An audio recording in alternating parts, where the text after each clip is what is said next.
Le ciel gris des monts Pocono pesait bas, un de ces ciels d'automne si lourds qu'ils vous oppressent la poitrine et rendent chaque souffle laborieux. Rob Mitchell se tenait parmi les rangées de stèles érodées par le temps, ses bottes s'enfonçant légèrement dans la terre humide. Devant lui, la plaque de granit poli portait les noms gravés de son épouse et de son fils. Des fleurs fraîches avaient déjà fané dans le vase, leurs pétales noircis par la pluie matinale. Il s'accroupit lentement, chassant quelques feuilles mortes d'une main tremblante. Son visage était blême, ses yeux habitaient ce regard vide de celui qui a trop longtemps fixé l'abîme. 3 ans s'étaient écoulés, mais le souvenir de cette nuit lui adhérait à l'âme, tenace comme une seconde peau. Un camion avait dévalé à toute vitesse une intersection de la route 209, son conducteur ivre, ses freins défaillants. Rob, lui, avait été retardé d'un instant par un appel du commissariat. Sa femme et son petit garçon ne sont jamais rentrés. Leur voiture avait été broyée contre la glissière de sécurité, pliée comme une feuille de papier. Il se souvenait des sirènes, des gyrophares et des voix des ambulanciers qui s'étaient tus en l'apercevant. Le chauffard, l'homme qui avait anéanti sa vie, était ressorti libre du tribunal. Une simple peine avec sursis. De l'argent avait changé de main, des faveurs avaient été monnayées. Ce fut le jour où Rob Mitchell, autrefois un enquêteur respecté du bureau du shérif du comté de Monroe, cessa de croire en la justice. Il démissionna une semaine plus tard, rendant son insigne et son arme. La loi, se disait-il, n'était pas faite pour des gens comme lui, ni pour les morts qu'il venait d'enterrer. Rob resta accroupi près de la tombe, murmurant des mots que nul autre n'entendrait. « Je suis désolé. J'aurais dû être là. » Sa voix se brisa, emportée par le vent. Il effleura les noms gravés, son pouce traçant les lettres comme pour les mémoriser une fois de plus. Puis il se releva, les épaules basses, les mains enfoncées dans les poches de sa veste usée. Le cimetière était désert, à l'exception de quelques corbeaux perchés sur la clôture en fer. Leurs croassements le suivirent tandis qu'il descendait le chemin de gravier. Le monde autour de lui se fondait en couleurs ternes, l'herbe mouillée, les pierres pâles, le ciel qui basculait dans le crépuscule. Chaque pas semblait plus lourd que le précédent. Lorsqu'il atteignit la route, sa poitrine était oppressée, l'air pesant. Il conduisit sans but, son pick-up serpentant sur les routes de montagne. Il ne rentrait pas chez lui. Sa maison n'était plus qu'une cabane silencieuse, abritant un frigo contenant à peine plus que de la bière et des restes, et une chaise près de la fenêtre où il s'asseyait la plupart des nuits, le regard perdu dans le vide. Ce soir-là, ce vide devint insupportable. Il se retrouva devant le vieux pont d'acier qui enjambait le fleuve Delaware, là où les montagnes s'adoucissaient et où l'eau coulait, puissante. Il se gara sur le bas-côté et sortit, le vent froid mordant à travers ses vêtements. Le fleuve bouillonnait en contrebas, sombre et infini, tirant sur les rochers avec une force qui promettait l'oubli. Rob marcha jusqu'au milieu du pont, le son de ses bottes résonnant sur la grille métallique. Il s'appuya à la rambarde, le regard plongé dans les eaux noires. Ses doigts se crispèrent sur l'acier glacial tandis que les pensées, enfouies depuis des mois, remontaient à la surface. Que lui restait-il ? Sa famille avait disparu. Son métier l'avait trahi. Chaque jour n'était qu'une répétition sans fin de son chagrin. Il songea à la rapidité avec laquelle tout pourrait s'arrêter. Un pas, la chute, le silence, et puis plus rien. Peut-être, alors, reverrait-il sa femme et son fils. Le vent sifflait à ses oreilles, charriant l'odeur des feuilles mouillées et de la mousse de rivière. Il ferma les yeux. Pendant un long moment, il n'écouta que le courant, le battement sourd de son propre cœur, et ce murmure qui lui assurait que personne ne regretterait son absence s'il lâchait prise. Ses jointures blanchirent alors qu'il serrait plus fort la rambarde. Le souvenir du rire de son fils lui revint en mémoire, aussi net qu'un éclat de verre. La façon dont le garçon traversait la cour avec son avion miniature, criant qu'il volerait plus haut que les nuages. La poitrine de Rob se contracta et son souffle se brisa en un sanglot rauque. Il recula du bord, le visage entre les mains. Il n'était pas prêt. Pas ce soir. Mais l'obscurité le suivait, pas à pas, tandis qu'il s'éloignait de la rivière. Il tituba jusqu'à son camion, claqua la portière et resta assis là, silencieux, moteur coupé. Le tumulte de l'eau résonnait encore à ses oreilles. Le pont ne l'avait pas pris, mais l'idée persistait, lancinante, promettant la libération. Quelque part en lui subsistait une lueur de survie, faible et tenace, sans qu'il puisse en expliquer la raison. Pour Rob Mitchell, la vie s'était rétrécie en un couloir de deuil, et cette nuit n'était que le début d'une histoire qu'il n'aurait jamais imaginé vivre. La nuit devint plus froide tandis que Rob conduisait son camion sur la route sinueuse qui longeait la forêt de Pocono. L'orage était passé depuis des heures, mais l'air restait chargé d'une odeur de pain mouillé et de terre. Il ne savait pas vraiment pourquoi il roulait par là. Peut-être pour fuir le silence de sa cabane, ou pour échapper aux pensées qui avaient failli le précipiter du pont. C'est alors qu'il l'aperçut. Au premier abord, il crut à de simples débris charriés par l'orage, une forme sombre sur le bas-côté, à moitié cachée par les broussailles. Il ralentit, ses phares balayant le talus, et sa poitrine se serra lorsqu'il réalisa qu'il ne s'agissait pas de débris. Une jeune femme gisait là, immobile, son visage pâle encadré par des cheveux humides. À ses côtés veillait un grand chien au poil emmêlé, le regard incandescent d'une loyauté farouche. L'animal grogna doucement lorsque Rob s'arrêta, mais ne s'écarta pas. Rob sortit lentement, les mains levées en un geste apaisant. « Doucement, mon grand », murmura-t-il d'une voix ferme. « Je ne vais pas lui faire de mal. » Le chien resta sur ses gardes, la queue raide, mais ne chargea pas. Sa posture protectrice suffit à serrer la gorge de Rob. Il reconnaissait cette forme de dévotion. Il s'accroupit près de la femme, lui touchant délicatement le poignet.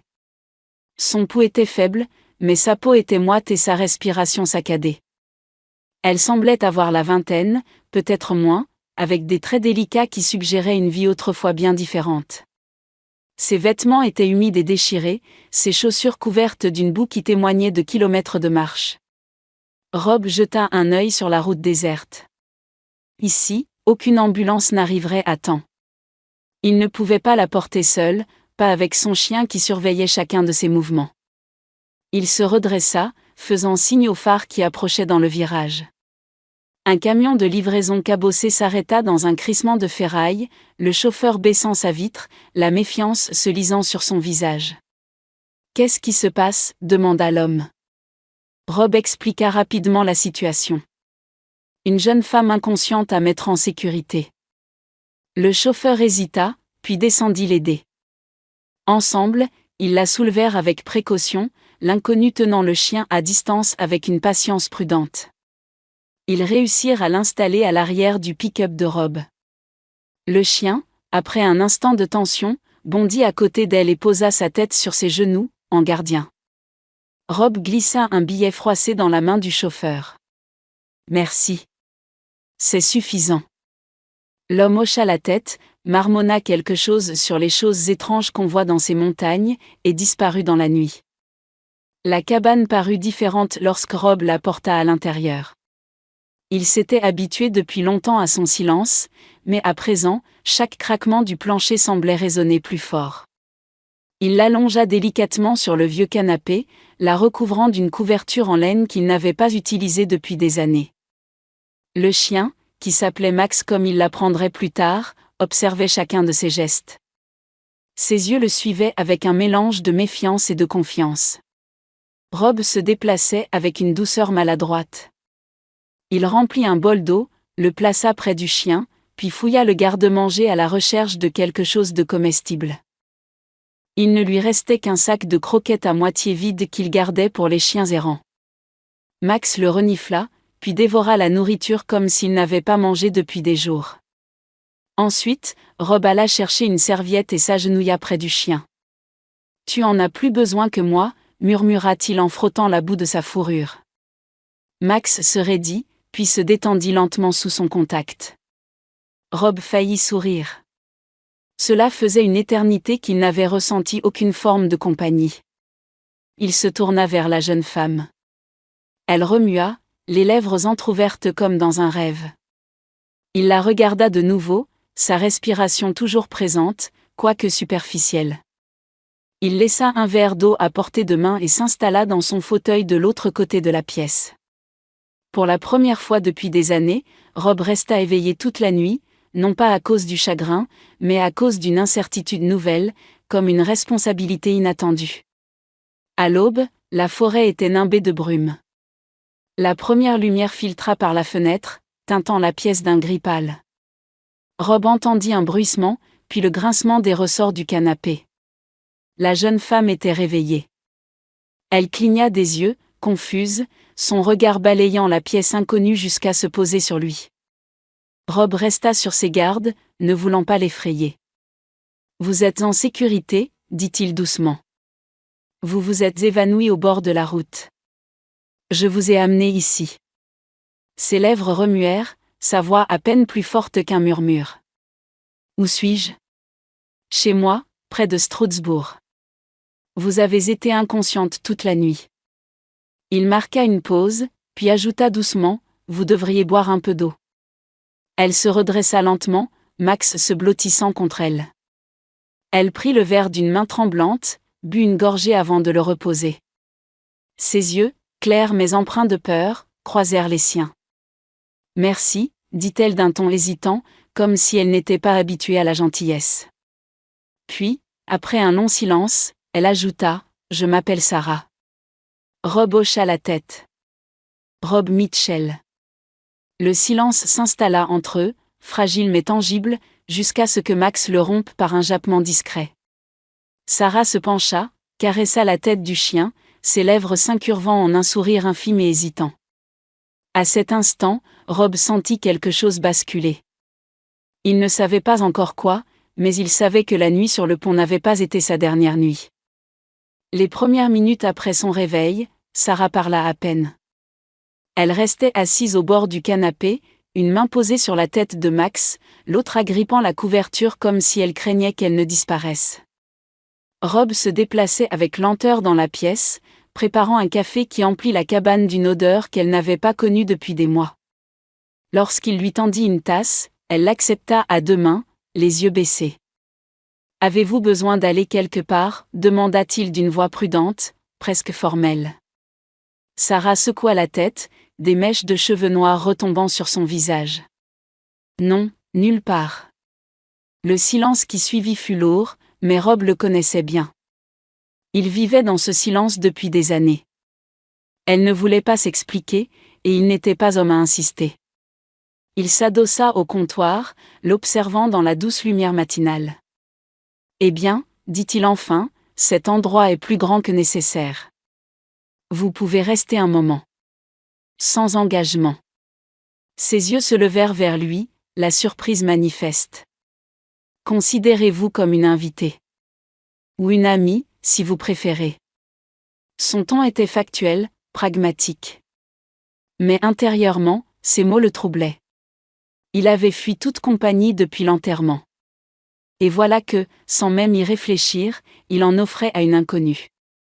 Sarah hésita, puis acquiesça d'un léger mouvement de tête. « Merci. Juste pour un temps. » À partir de ce jour, le rythme de la cabane se mit à changer. Sarah commença modestement, en pliant la couverture qu'elle avait utilisée, en rinçant sa tasse sans qu'on le lui demande. Mais en une semaine, elle fit davantage, elle essuya les plans de travail, balaya le sol, réorganisa les étagères comme si c'était une seconde nature. Elle préparait des repas simples, du genre que Rob n'avait plus pris la peine de cuisiner depuis la mort de sa femme. L'odeur du pain chaud et de la soupe mijotée remplaça l'odeur rance de la bière et de la poussière. Rob essayait de ne pas le remarquer, mais c'était impossible. Chaque soir, en rentrant de ses promenades, la cabane ressemblait moins à un tombeau et davantage à une maison. Pourtant, une distance subsistait entre eux. Elle ne lui livrait aucun détail sur sa vie, et il ne lui posait aucune question. Max, lui, se moquait de ces frontières invisibles. Le chien se déplaçait librement entre eux, sa queue battante et sa présence chaleureuse adoucissant l'atmosphère. Si Rob restait assis trop longtemps à table, Max lui donnait un coup de museau jusqu'à ce qu'il se lève pour le sortir. Si Sarah semblait trop pâle, Max grimpait sur le canapé et pressait son corps chaud contre elle. Plus d'une fois, Rob se surprit à sourire de cette scène. Un soir, alors que Sarah avait préparé un ragoût, Rob se cala dans son fauteuil et l'observa. Elle remuait distraitement son bol, le regard perdu. « Vous êtes doué pour ça », dit-il doucement. « Pourquoi ?»« Pour redonner vie à un lieu. » Ses lèvres esquissèrent un sourire qui n'atteignit pas ses yeux. « C'est plus facile quand on s'occupe. » Rob hocha la tête. Il ne connaissait que trop bien cette vérité. Les jours se succédaient, rythmés par une routine tacite. Sarah faisait le ménage, cuisinait et restait la plupart du temps seule. Rob coupait du bois, réparait des choses sur la propriété et gardait ses distances. Leurs échanges étaient brefs, polis, empreints d'une prudente retenue. Pourtant, une compréhension muette s'installait. Ils étaient deux âmes brisées partageant le même espace, chacun portant des fantômes que l'autre ne pouvait voir. Les voisins ne tardèrent pas à le remarquer. Dans les petites villes nichées au pied des Poconos, rien ne reste secret bien longtemps. Madame Carter, qui habitait au bout du chemin, vit Sarah rentrer des provisions et raconta plus tard à sa belle-sœur que Rob Mitchell avait enfin laissé quelqu'un entrer chez lui. Au restaurant du coin, les rumeurs allaient bon train. Il ne boit plus seul tous les soirs. Une jeune femme vit avec lui. Peut-être qu'il tourne enfin la page.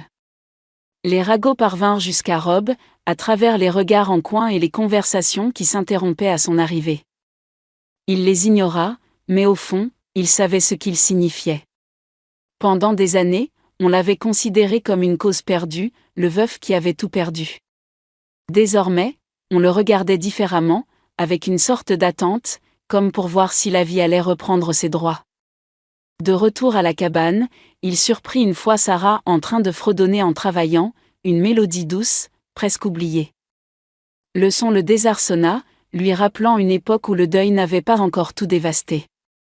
Il ne fit aucun commentaire, mais ce soir-là, assis près de la fenêtre avec une tasse de café, il sentit que l'air de la maison était plus léger. Pourtant, la distance persistait. Parfois, il la surprenait à regarder par la fenêtre, le visage assombri par une ombre qu'il ne pouvait nommer.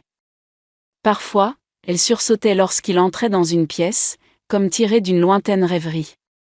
Il voulait lui demander ce qui la hantait, mais les mots ne venaient pas. Il laissait plutôt Max combler ce fossé. Le chien bondissait entre eux, la queue frétillante, comme déterminé à recoller les morceaux de leur vie, un instant après l'autre. Et lentement, contre le silence des montagnes, contre le chagrin qui rongeait encore leur cœur, la cabane recommençait à respirer. Les soirées d'octobre tombaient vite dans les montagnes.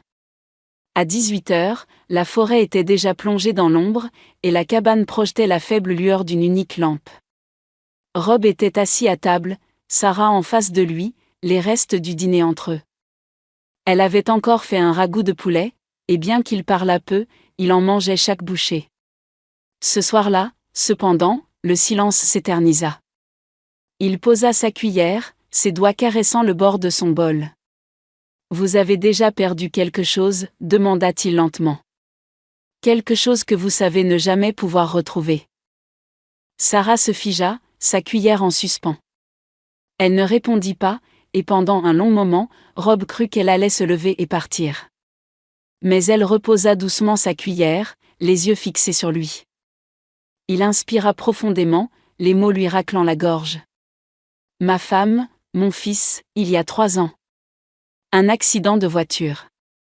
Un chauffard ivre a grillé une intersection. Sa mâchoire se crispa. Ils n'ont pas survécu. » Le visage de Sarah s'adoucit, ses mains se joignant sur ses genoux. Rob essaya de se retenir, mais les vannes étaient ouvertes. L'homme qui a fait ça s'en est tiré. De l'argent, des relations, ça lui a valu une petite tape sur les doigts. Une peine avec sursis. Il eut un rire amer, sans aucune joie. La loi était censée signifier quelque chose. Ce n'était pas le cas. Je me suis dit que j'en avais fini. Avec la justice, avec les gens, avec tout.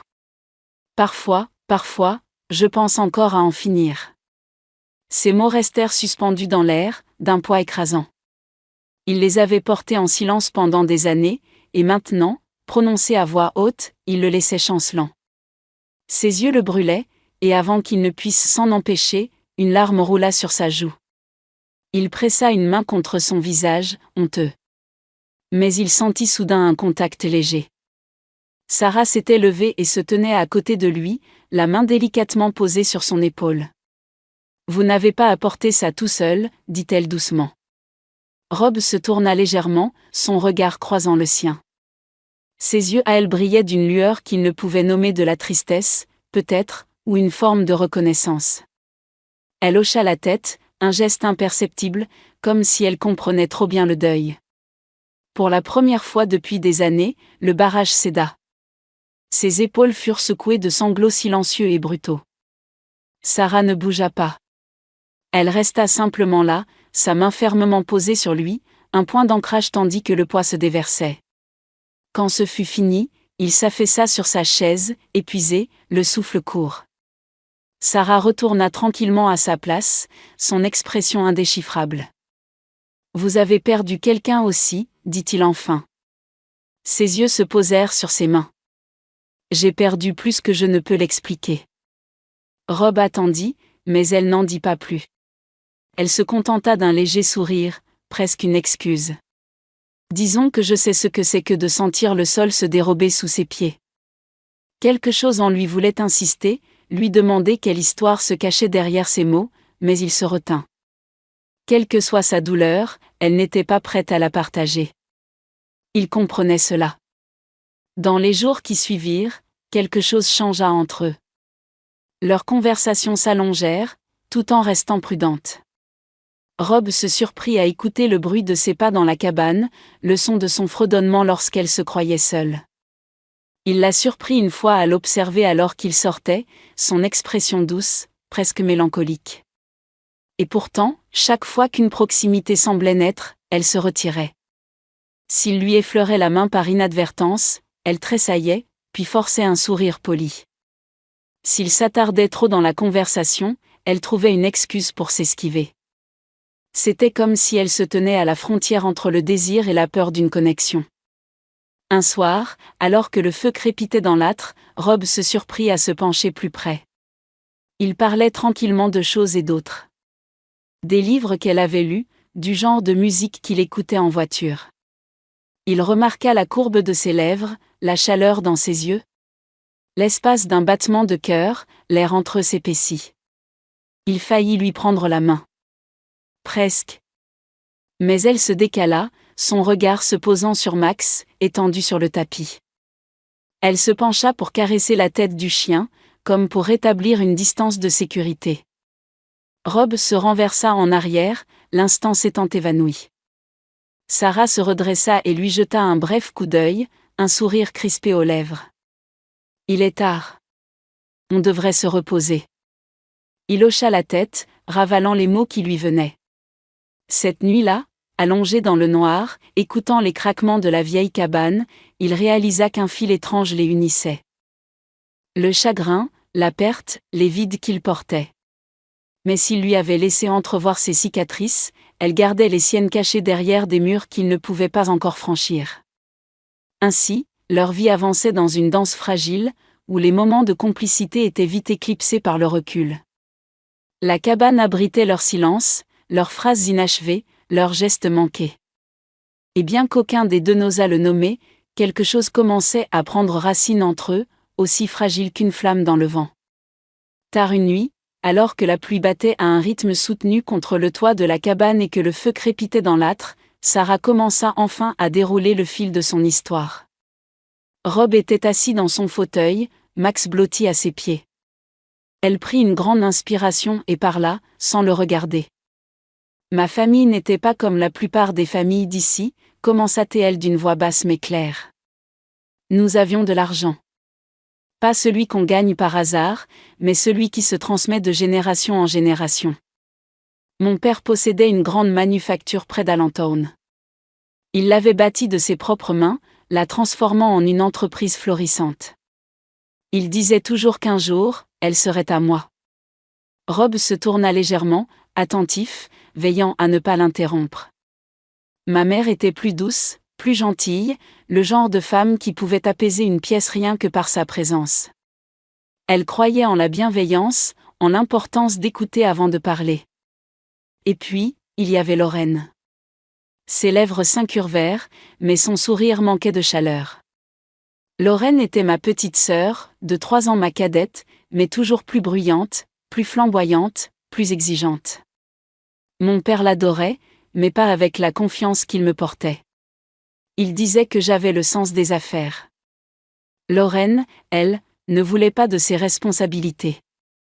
Elle convoitait tout le reste, l'attention, la liberté, les paillettes. Et quand elle ne les obtenait pas, elle s'assurait que tout le monde sache qu'elle avait été lésée. Sarah se remua sur sa chaise, le regard fixé sur les flammes.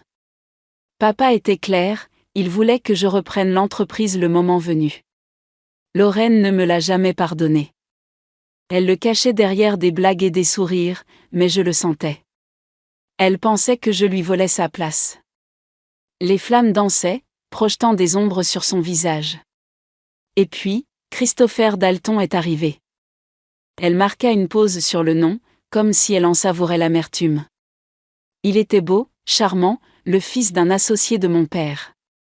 Sur le papier, c'était parfait. Une fusion non seulement d'entreprise, mais aussi de famille. Mon père a immédiatement approuvé.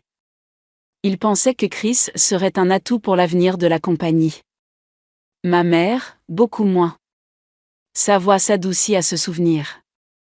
Maman ne lui a jamais fait confiance. Elle ne l'a jamais dit ouvertement, pas au début, mais je le sentais. Elle le regardait avec une certaine méfiance. Un jour, après sa demande en mariage, elle m'a prise à part. Elle m'a demandé si j'étais sûre. Elle disait qu'il semblait trop poli, trop parfait, comme un homme qui joue un rôle. Je lui ai répondu qu'elle avait tort. Je lui ai dit que je l'aimais. Les mains de Rob se crispèrent sur les accoudoirs de son fauteuil. Le regard de Sarah restait fixé sur le feu. Et je l'aimais. Du moins, c'est ce que je croyais. Il était attentionné, romantique, tout ce que j'imaginais qu'un homme devait être. Il me disait que j'étais son univers, que personne d'autre ne compterait jamais. J'étais jeune, et je voulais tellement y croire. Alors, j'y ai cru. Elle laissa échapper un soupir tremblant. Quand nous avons annoncé nos fiançailles, Lorraine a joué la comédie de sa vie. Elle a souri, m'a serré dans ses bras, a dit à tout le monde à quel point elle était heureuse pour moi. Mais j'ai vu son regard, quand personne ne faisait attention. Froid, furieux. Comme si je lui avais encore pris quelque chose, sans que je comprenne quoi. Max s'agita et posa sa tête sur les genoux de Sarah. Sa main caressait distraitement la fourrure de Max, un point d'ancrage dans le tumulte de ses souvenirs. Le mariage fut grandiose. Mon père n'avait lésiné sur aucune dépense. La salle était comble, la musique a joué jusqu'au matin. Aux yeux de tous, c'était l'union parfaite. 2 familles puissantes qui s'alliaient, un avenir radieux qui se dessinait. Et Lorraine se tenait à mes côtés, souriant comme si elle débordait de fierté. Mais je la connaissais trop bien. Derrière ce sourire de façade, je sentais sa haine. Elle me détestait d'avoir la confiance de mon père, l'avenir de l'entreprise, et maintenant, un mari qu'elle ne pouvait pas contrôler. Sa voix se brisa légèrement. Je me disais que ça n'avait pas d'importance. Je pensais qu'une fois qu'elle me verrait heureuse, son amertume s'apaiserait. Mais j'avais tort. Je ne voyais pas à quel point le mal était profond. Je ne voyais pas ce que cela allait me coûter. Rob se pencha légèrement en avant, une inquiétude silencieuse sur le visage. Il ne la pressa pas, la laissant raconter son histoire à son propre rythme. Sarah déglutit difficilement, ses doigts se crispant dans le pelage de Max. Avec le recul, je crois que ma mère l'avait vu venir. Elle voyait la tempête se former autour de moi, même quand j'étais aveugle. Mais j'étais amoureuse. Ou du moins, je le croyais. Et l'amour, parfois, vous rend sourd. Sourd aux avertissements, sourd à la raison. Je croyais tout avoir, une famille qui me faisait confiance, un avenir tout tracé, et un homme qui me promettait le monde. Ses yeux se levèrent enfin pour rencontrer ceux de Rob. Ils étaient emplis d'ombre, celles qui ne naissent que de vieilles blessures. Mais je me tenais au bord d'une falaise, sans même m'en rendre compte. Le feu crépita, emplissant le silence qui suivit. Rob ne dit rien. Il hocha simplement la tête, son regard constant lui signifiant qu'il comprenait. Et Sarah Caldwell, pour la première fois, laissa un fragment de son passé envahir la pièce, lourd du poids de tout ce qu'elle avait perdu. Les premiers mois de son mariage se déroulèrent comme dans un rêve scénarisé. En public, Christopher Dalton était le mari parfait, le gendre idéal. Son père le couvrait d'éloges à chaque dîner, envisageant l'avenir avec une confiance renouvelée. L'entreprise sera plus forte avec toi à sa tête, Sarah, lui répétait-il. Et avec Chris à tes côtés, rien ne pourra t'arrêter. Le message était clair, la passation de pouvoir approchait. Mais sous la surface, les fissures commençaient à apparaître. Elle se souvint de la nuit où tout avait volé en éclats. Il était tard, la maison silencieuse. Elle était montée retrouver Christopher mais entendit des voix à travers la porte entr'ouverte de son bureau. L'une était la sienne, l'autre, celle de sa sœur, Lorraine. Sarah se figea, le cœur battant à tout rompre. Elle se pencha, chaque mot s'imprimant en elle comme un éclat de verre. Elle gobe tout ce que je lui dis, disait Christopher d'un ton froid et calculateur. Le rire de Lorraine fusa, sec et amer. Bien sûr qu'elle y croit. Elle s'est toujours crue plus intelligente. Laisse-la penser ça. Une fois mon beau-père à la retraite, la compagnie sera à nous. Les genoux de Sarah cédèrent. Elle s'agrippa à la rampe pour ne pas s'effondrer. Elle resta là, paralysée, écoutant l'homme qu'elle aimait et la sœur en qui elle avait eu confiance conspirer pour l'effacer de sa propre vie. Les jours suivants furent un cauchemar éveillé. Elle portait ce secret comme une blessure invisible, affichant des sourires forcés, feignant de ne pas remarquer les regards qu'échangeaient Lorraine et Christopher. Puis vint l'excursion en montagne. Une idée de Christopher, prétextant qu'ils avaient tous besoin d'une pause. Les sentiers des Poconos, un endroit que Sarah aimait depuis l'enfance. Son père était retenu pour affaires, mais Lorraine insista pour se joindre à eux. Un moment entre sœur et beau-frère, avait-elle lancé avec un entrain factice. L'ascension commença paisiblement. Mais en atteignant la crête, l'atmosphère changea. Le sentier étroit serpentait à flanc de falaise, le sol rendu glissant par la pluie matinale. Elles s'arrêtèrent près d'un belvédère, la vallée s'étendant en contrebas. Sarah s'approcha du bord, la poitrine serrée. Derrière elle, la voix de Lorraine, soudainement dénuée de toute chaleur. « Tu as toujours tout eu, n'est-ce pas ? La confiance de papa. Son entreprise. Et maintenant, Chris. » Sarah se retourna lentement. « Lorraine, tu ne sais pas ce que tu dis. Tu crois qu'il t'aime ? Il se sert de toi. » Le visage de Lorraine se tordit de fureur. « Tu n'allais jamais partager. » Elle se jeta sur Sarah. Tout se passa trop vite. Sarah sentit une poussée violente, le sol se dérobant sous ses pieds. Elle bascula, les bras cherchant une prise dans le vide. Le monde s'inclina. Mais ce fut Lorraine qui glissa. Son pied dérapa sur la roche humide, son élan la déséquilibrant. Elle poussa un cri strident tandis que son corps plongeait en avant. Sarah tendit la main par réflexe, leurs doigts s'effleurant une fraction de seconde avant que Lorraine ne disparaisse dans le vide. Un bruit sourd, mat, avalé par le silence. Sarah recula en titubant, le corps secoué de tremblements. La panique la submergea. Qui la croirait ? Sa sœur morte, après une dispute, au bord d'un précipice ? Elle courut. Elle courut à travers les bois, les poumons en feu, sans se retourner. Elle ne rentra pas chez elle. Elle n'appela pas la police. Lorsqu'elle atteignit la ville la plus proche, la nouvelle s'était déjà répandue. Un corps avait été retrouvé. Dans la confusion, une erreur fatale fut commise. On murmura que c'était Sarah Caldwell qui était tombée, et que sa sœur, Lorraine, avait survécu. Un cercueil fut mis en terre, portant son nom. Ses parents pleuraient une fille qu'ils croyaient morte, et Sarah, pour survivre, fut contrainte d'endosser le plus cruel des déguisements. Elle devint un fantôme.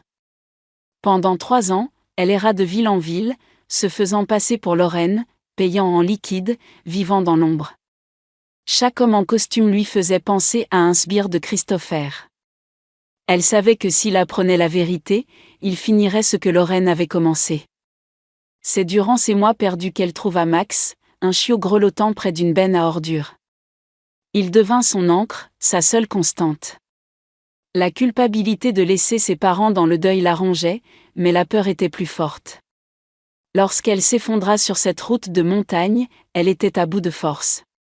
Et puis Rob était arrivé. Dans sa cabane, pour la première fois, elle trouva un refuge, un silence qui n'était pas menaçant. Mais face à sa gentillesse discrète, son secret devint un fardeau insupportable. Le tournant survint par une froide soirée de novembre. « Tu ne peux pas fuir éternellement, Sarah », lui dit Rob, sa voix douce mais ferme. « Il vit sa vie au grand jour pendant que tu te caches.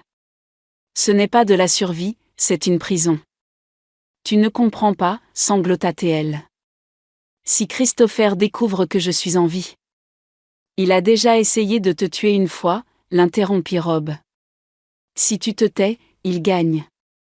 Si tu l'affrontes, tu reprends le contrôle. Mais ma famille. Ils m'ont enterré. Comment pourrais-je leur expliquer ? En leur disant la vérité, répondit Rob. Et je serai là avec toi. Usant de ses anciennes compétences d'enquêteur, Rob traqua Christopher Dalton. Il apprit ses habitudes, son arrogance, sa solitude masquée. Le plan était risqué, confronter Christopher dans son restaurant favori, avec un enregistreur dissimulé dans le sac de Sarah. Le jour J, la main de Rob dans son dos fut la seule chose qui l'empêcha de faire demi-tour. Christopher était à sa table habituelle. Il leva les yeux, puis son visage se vida de toutes couleurs. « Bonjour, Chris, » dit Sarah, sa voix plus stable qu'elle ne l'aurait cru. Il cligna des yeux, comme s'il voyait un fantôme. « C'est impossible. »« Oh, c'est bien possible, » rétorqua-t-elle, son regard d'acier.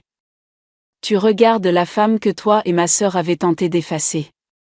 Je suis toujours là, Chris. Et je me souviens de tout. » La panique gagna Christopher. Il tenta de la faire taire, mais elle continua, exposant le complot, la trahison, la randonnée. Son masque de respectabilité se fissura. « Tu ne comprends pas, » siffla-t-il.